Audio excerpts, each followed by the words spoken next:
Hello everyone, my name is Alana Morgan, your Miss Teen California, United States, and today I'm here with Frank Chechel, who is one of the candidates for the Beverly Hills School Board. So you are an advocate for public education. Can you tell us a little bit more about yourself? Sure. I'm a proud product of public schools. I grew up actually in Long Island, went to school at Comac and graduated from Comac High School, and went to Binghamton University, one of the more prestigious New York public schools. Moved to Beverly Hills with my daughter and my wife. My daughter's now in 8th grade at the middle school, and so my brother's an educator. He's a teacher back on Long Island, and so we've always had a passion for public school. And what I do from a work perspective is actually I work for a New York company. I've been in financial services for the last 20 years. I'm an actuary by background, so I do risk management. I have a financial background, deep business background, over 20 years of business experience. So those are some of the things I think I'm bringing to the table for the school board. And so I was reading about your platform. Can you tell our audience like your platform and more about what you're doing with that platform in particular? Sure. I mean, first and foremost, it's about delivering great education for you guys, for my daughter, for future generations, and doing that in a way that adds value to the entire community. So that's really the bottom line. The three key pillars of my platform are first, managing through transformative change or leading through transformative change. This is a time, not just with COVID, right, but you have the reconfiguration with the middle school, you have massive infrastructure projects going on, you've got the dispute with Metro, a subway being built under the high school. I mean, it is not hyperbole to say this is the most challenging time the district has ever faced. So managing through all of that, I think my finance background, my business background, being able to negotiate with all of the different parties to make sure that all of that, all of those decisions we're making in the short term and the long term are really going to help the school from a long-term perspective and make us that lighthouse district. That's really critical, and really building a strategic plan and accountability. So that's kind of the first pillar. The second pillar is around communication.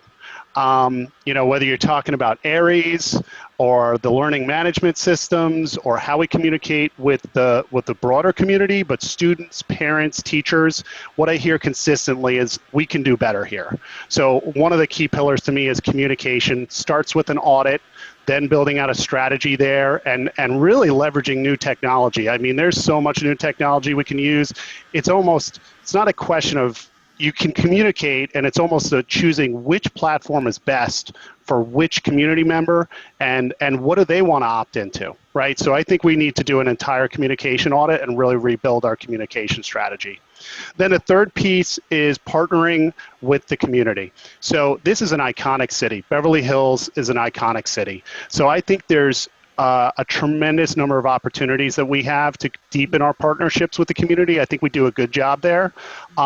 The Medical Science Academy is one good example where we're allowing students within the school district who have a passion for medicine and want to explore that deeper to get into this program and partner with Cedars-Sinai, go and follow doctors and follow nurses and learn more about that. And that's a win-win for the community. And I think there's so many more opportunities. We've got Century City and so many great businesses right next door. We've got businesses within Beverly Hills, retail, hoteling, hospitality, that we could build deeper partnerships with those businesses and also work with them on their philanthropic endeavors back to the school district as well, right? Again, another win-win. So I think that's another area where we're really, that's the third part of my platform. Yeah, I think that's great, especially with the pillars that you mentioned and the partnerships, like you said. I think our city's doing a great job with that, and there's definitely more that we can do. So you did some work with the Return to Learn think tank. Can you tell us about that and your experience? Yeah, so the Return to Learn think tank was a really amazing experience.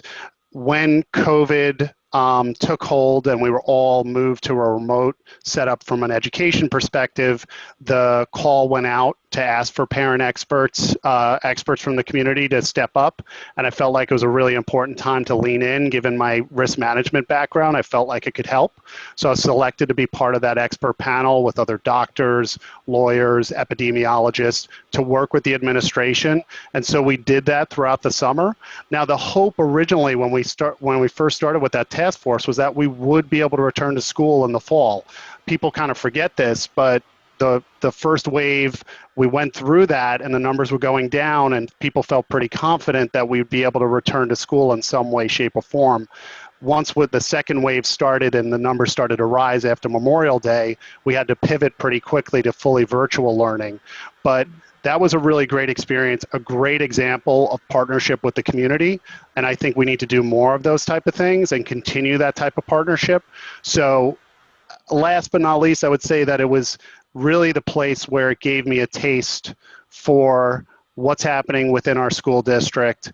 And much like folks like Tristan Walker-Schumann and Marvin Winans were involved with the Future Focus Task Force, I think my involvement with the task force kind of sparked the fire within me to run for the board and realizing that this was a really important time for the district. And again, I wanted to lean in and offer up, my candidacy for the board.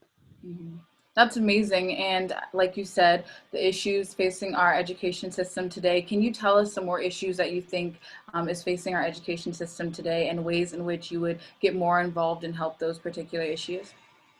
Yeah, I think for our school district, I look at the declining enrollment, right, and also the declining rankings within in terms of where our school district has been and where where the trends are going, and it's not good, right? So I think there's some opportunities there. In my first strategic pillar, I talk about a strategic plan and building accountability and real goals and real metrics to really measure, okay, declining enrollment, I think everyone agrees is a problem. What is the number we want to get to in the next 3 to 5 years, and how are we going to get there, right? So we have probably about 1,200 kids who live within the district who attend private schools. I think that's a real opportunity. Could we attract, a third of those kids back to the district, and how are we going to do that, right? I've heard some other candidates talk about, marketing plans. For me, I don't think it's as much marketing as it is really getting clear about what the value is here for Beverly Hills School District education and really making that case. And I don't think you need to hire some shiny ad company and spend a bunch of money on an ad campaign. I think it's really just being clear about where you're going and why people should be excited to be here. Mhm. And so can you talk about some other qualities that possess you and make you one of the best candidates? You talked about your platform and more things that you would do for our city, but can you go deeper into some other qualities that you possess? Yeah, so a couple come to mind. First is my business background. I have 20 plus years of business, risk management, and financial expertise. I think there's been members of the board like Mel Spitz, who's coming off the board, who have that business background, and I think it's a really important component to have as part of the board. I've negotiated multi-million-dollar negotiations, conflicts and brought those to resolution. I've done multi-year transformative projects. I know how to bring that skill set to the school board and help the administration to execute. Second is that I've been a deep volunteer within the community. I mentioned the Return to Learn Task Force, but then I've also been involved with AYSO, where I've been a referee and a division director and a coach over the last 5 or 6 years and gotten really involved with the community that way. Third, and maybe most importantly, is my temperament for the job. Because of those experiences, I've joked, I'm used to getting yelled at both in the boardroom and down on the soccer field. And I'm not going to lose my cool, right? So the bottom line is that I'm going to take all that feedback, whatever passion is behind it, right? Keep my cool and ultimately try to make the best decisions. And I think what I've shown over the years in those avenues is the ability to bring people together who really have differing views, and that is clearly true within our community today, and get them to the table and figure out the best path forward. And everybody's going to have to compromise, but I think I bring the skill set to help everybody compromise and find that path forward. Mhm. And one of the issues facing like the thing that's going on in our education system today, as you know, with COVID-19 and having to social distance, everyone's pretty much on Zoom now, and a lot of like teens and students are worried about screen time. So what do you think and suggest for those students who are worrying about being on a screen all day and feeling tired after they get out of their classes? Yeah, that's a great question. And actually, this is kind of a subtle thing that I bring. I've worked fully virtually for the last 6 years, so I totally understand. And I've had to build certain habits within my daily routine to make sure that I stay even keeled. And it's always a consistent, particularly in 2020, it's still a battle to try and figure out the right approach. So there's little things like the 20-20-20 rule that I think, giving kids breaks every 20 minutes to move their eyes away and look 20 feet away for 20 seconds. I think we're starting up at the middle school. Clubs are starting up. I think there's opportunities for athletics and visual and performing arts, doing it safely, doing it outside, but giving kids those opportunities to get those breaks away from Zoom. I mean, it is a tough time. Nobody likes the way things are right now, but I think there's those opportunities. The other thing too I've heard from parents, one last thing, is around block scheduling. So I think there's pros and cons to block scheduling.